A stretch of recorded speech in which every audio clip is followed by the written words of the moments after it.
Jangan nanya tentang Mama Gufron, ya, tentang bahasa Suryani. Saya agak sedih melihat komentar orang mengkritisi orang yang kita sebut namanya tadi dengan cara tidak elok, dengan cara yang disebut mencaci. Oh, Buya Ar-Razi sedih melihat banyak orang yang mengkritisi Mama Gufron. Maka teman-teman kami kalau diribat saya kasih tahu, tolong jangan komentari tentang Habib Majzub, termasuk kiai-kiai yang unik, dan nama pesantrennya memang pesantren unik ya. Nggak usah dikomentari. Oh, jadi menurut Buya Ar-Razi, Pak Gufron ini termasuk wali majdub ya, memang punya pesantren yang namanya unik gitu ya. Oke lah, pokoknya kalau sudah dibungkus wali majdub, apapun yang dia katakan harus dibenarkan. Bahkan wali majdubnya mengaku lebih hebat dari Rasulullah pun katanya itu urusan dia. Atau dia tetap wali tapi merasa pengalamannya lebih tinggi dari Nabi dan Rasul, maka orang itu kita tidak boleh ingkari. Serahkan urusan dia kepada Allah. Assalamualaikum warahmatullahi wabarakatuh. Ini ada tanggapan dari Buya Ar-Razi Hashim mengenai viralnya Mama Gufron.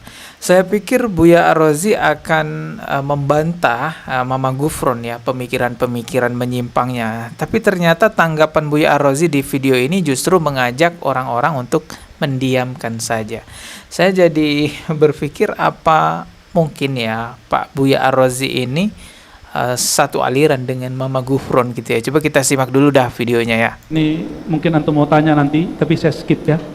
Jangan nanya tentang Mama Gufron, ya, tentang bahasa Suryani. Bahasa Suryani itu bahasa Nabi Adam. Bahasa siapa? Dan semua para nabi ngerti bahasa Suryani. Cuman Nabi kalau berkalam hari-hari, Nabi Muhammad SAW bisa berbicara dengan semua bahasa, tapi hari-hari bahasa Arab. Semua nabi mampu berbicara semua bahasa. Nabi Isa dengan bahasa Ibrania dan juga Suryania. Ya, bahkan ada yang mengatakan Aramaik. Jadi itu data Suryani itu disebut kemudian turun ke Nabi Adam, Nabi Nuh, dari Nabi Nuh pecah nanti itu ya. Saya agak gini, kita itu tidak mengingkari adanya bahasa Suryani. Bahasa Suryani itu ada teman-teman. Tapi yang jadi masalah ini Mama Gufron ngaku-ngaku dia bisa berbahasa Suryani. Padahal yang dia paparkan di publik bukan bahasa Suryani, melainkan bahasa yang dia karang-karang sendiri. Wah makoli, gorengan-gorengan gitu kan. Ya, jadi kita bukan mengingkari tentang adanya bahasa Suryani ya. Tapi kita melihat Mama Gufron ini ngaku-ngaku bisa berbahasa Suryani.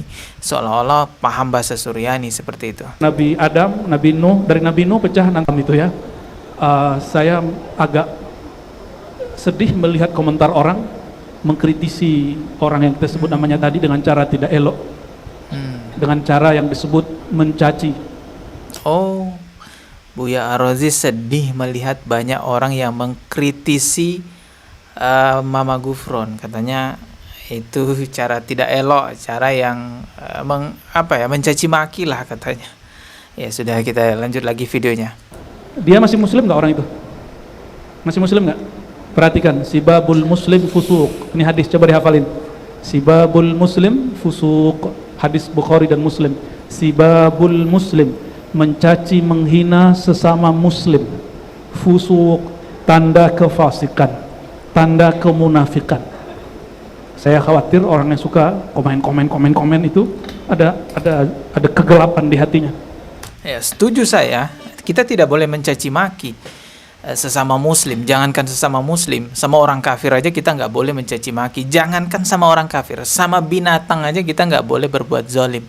Tetapi bedakan antara mencaci maki dengan meluruskan penyimpangan. Itu beda. Kita lanjut lagi videonya. Nah ini yang mesti kita hati-hati. Itu ujian Pak. Jadi apapun yang kita lihat di sosial media, itu ujian, ngetes hatimu sekotor apa atau sebening apa. Melihat dulu ada Habib Ja'far Al-Kaf, sampai sekarang masih hidup, wali majdub yang dituduh orang gila, Habib Saikhon ya. Sekarang konflik antara zuriat Wali Songo misalnya dan sebagian zuriat, itu ujian buat kita. Kita ini terjebak dah dengan emosi itu, berarti di sini emang ada noda hitam sehingga gampang dipancing, mudah untuk disulut. Jangan-jangan kita bagian dari itu. Nauzubillah min dzalik. Maka teman-teman kami kalau di ribat saya kasih tahu, tolong jangan komentari tentang Habib Majzub, termasuk kiai-kiai yang unik, dan nama pesantrennya memang pesantren unik ya. Nggak usah dikomentari. Oh, jadi menurut Buya Ar-Razi, Pak Gufron ini termasuk wali majdub. Ya, memang punya pesantren yang namanya unik gitu ya. Oke lah. Cukuplah mereka melihat hasil perbuatannya, karena murid-muridnya suka menghujat Habib Lutfi, ya kan? Ya udah, lihat aja cara kerja Allah. Kita nggak mau mengingkari pengalaman batin seseorang, ya. Ngaku misalnya bisa menulis buku 500 dalam sehari semalam, urusan dia. Siapa tahu benar, siapa tahu benar, kan ada orang bilang satu helai itu satu kitab, mungkin dia 500 paragraf kali, siapa tahu. Wallahu alam. Jadi ini kaidah yang sering kami ulangi, Bapak Ibu saudara-saudariku. Ini kaidah ahlus sunnah dalam memahami pengalaman batin seseorang. Ini perhatikan, Imam Sya'rani menyebutkan dalam kitab Al-Uhud As-Sughra bahwa apapun pengalaman batin seseorang, selama dia tidak ngaku nabi, ngaku jadi rasul, atau dia tetap wali tapi merasa pengalamannya lebih tinggi dari nabi dan rasul, maka orang itu kita tidak boleh ingkari. Serahkan urusan dia kepada Allah, ya. Sepakat? Astaghfirullahaladzim. Selama orang itu tidak mengaku nabi, menyimpang seperti apapun dia, kita tidak boleh mengingkari katanya. Kalau dia ngaku nabi baru diingkari. Dan Buya Ar-Razi juga mengatakan, kalau dia adalah wali, mengaku lebih hebat daripada Rasulullah, ya biarkan saja, itu urusan dia dengan Allah Subhanahu wa taala. Intinya Buya Ar-Razi itu mengajak umat Islam untuk mendiamkan saja si Gufron itu. Biarkan saja dia merusak agama Islam. Bahkan sepertinya Buya Ar-Razi percaya bahwa Gufron itu wali majdub katanya, jangan dikomentari. Tolong jangan komentari tentang Habib Majzub, termasuk kiai-kiai yang unik, dan nama pesantrennya memang pesantren unik ya. Nggak usah dikomentari. Dan tadi juga Buya Ar-Razi mengatakan sedih melihat banyak yang mengkritik. Saya agak sedih melihat komentar orang mengkritisi orang yang kita sebut namanya tadi. Justru sangat menyedihkan sekali kita sebagai umat Islam di Indonesia melihat secara langsung seseorang yang dipanggil Buya, yang dianggap sebagai ulama di Indonesia, tapi mengajak untuk mendiamkan kerusakan akidah, penyimpangan agama, hanya karena dibungkus dengan sebutan wali majdub. Pokoknya kalau sudah dibungkus wali majdub, apapun yang dia katakan harus dibenarkan. Bahkan wali majdubnya mengaku lebih hebat dari Rasulullah pun katanya itu urusan dia. Atau dia tetap wali tapi merasa pengalamannya lebih tinggi dari Nabi dan Rasul, maka orang itu kita tidak boleh ingkari.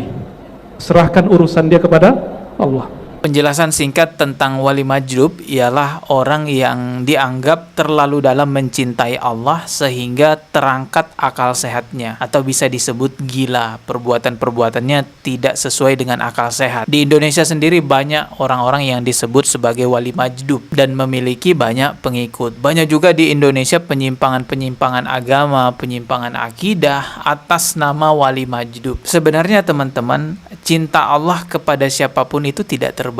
Orang gila bisa saja dicintai oleh Allah, karena Allah nggak mungkin membenci seseorang karena akalnya tidak sehat. Allah tidak mungkin membenci seseorang hanya karena dia gila. Justru orang gila itu kan tidak dibebani dengan hukum syariat. Jadi orang gila memang benar juga dicintai oleh Allah, tapi kesalahan besar sekali jika menjadikan orang gila sebagai tuntunan dalam beragama. Dan sangat aneh sekali juga kalau ada orang yang beranggapan seseorang kalau terlalu dalam mencintai Allah akan menjadi gila.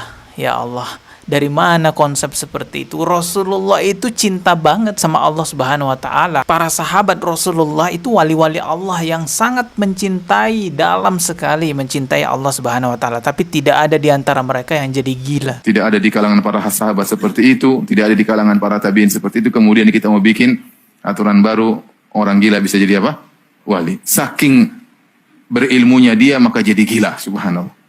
Ini gimana? Saking dekatnya kepada Allah malah jadi apa? Orang gila. Apa pandangan orang di luar Islam? Ini ya, orang paling top dalam Islam gila. Sangat merusak parah sekali agama Islam adanya orang-orang yang menjadikan orang gila sebagai tuntunan dalam beragama. Padahal sahabat Rasulullah nggak ada yang seperti itu. Kalau ada orang gila yang ngomong saya bisa bahasa Suryani, saya bisa bahasa semut, bahasa jin, saya mengarang kitab 5.000 kitab Suryani, ya itu kan ucapannya orang gila. Yang paling gila itu yang ngikutin itu, yang justru dipertanyakan akalnya, yang percaya dan menjadikan itu sebagai tuntunan dalam beragama. Sungguhnya mereka menghina orang-orang soleh. Ya. Nah, orang mau jadi wali nggak usah soleh, sudah jadi orang gila jadi apa? Jadi ya, Allah bilang mau jadi wali harus bertakwa, salat, ibadah, ya bertakwa kepada Allah, ya, baca Quran, zikir, bakti sama orang tua, itu jadi wali Allah Subhanahu wa taala. Enggak, ini menjadi wali Allah sudah yang penting gila, merokok, macam-macam, wali majdub katanya. Wali apa? Sudahlah, jangan merusak agama Islam. Perlakukan orang gila layaknya orang gila. Muliakan orang gila layaknya orang gila. Cara memuliakan orang gila gimana? Ya diobatilah, dititipkan ke tempat rehabilitasi dan lain-lainnya. Bukan malah dijadikan sebagai tuntunan dalam beragama. Waduh, malu kita sama orang-orang non-muslim. Tuh lihat, orang Islam itu orang gila dijadikan guru dalam beragama. Sekali lagi saya ulang, orang gila juga bisa mendapatkan cintanya Allah Subhanahu wa taala, tapi salah besar sekali kalau orang gila dijadikan sebagai tuntunan dalam beragama. Itu menghina agama Islam namanya. Ketemu lagi di video berikutnya, subscribe dan juga loncengnya ditekan sebagai notifikasi. Wassalamualaikum warahmatullahi wabarakatuh.